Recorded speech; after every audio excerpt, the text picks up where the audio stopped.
Democracy fades as darkness looms over DHS funding. The United States stands on the brink of a partial government shutdown that could cripple the Department of Homeland Security (DHS) as early as Saturday.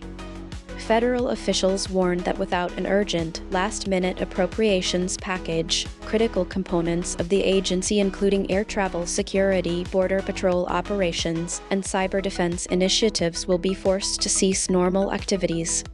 The pressure is mounting in Congress, where a growing coalition of Democratic lawmakers has signaled they will not back any funding bill that fails to introduce stringent new limits on the authority of federal immigration agents.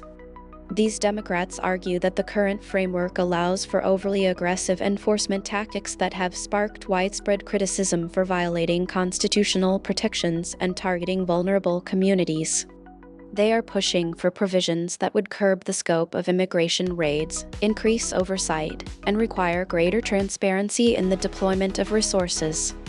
Republican leaders, on the other hand, contend that any added restrictions would hamper the department's ability to safeguard the nation's borders and respond to emergent threats. The partisan impasse has left the Senate and House scrambling to reconcile divergent priorities before the midnight deadline on Saturday, when the fiscal clock resets and funding lapses. If a deal cannot be reached, the shutdown would not only disrupt the daily operations of DHS but also send a stark political message about the fragility of democratic institutions when faced with deep ideological divides. Analysts warn that a prolonged shutdown could erode public confidence in the government's capacity to protect its citizens, while also creating a dangerous vacuum that could be exploited by criminal networks and foreign adversaries.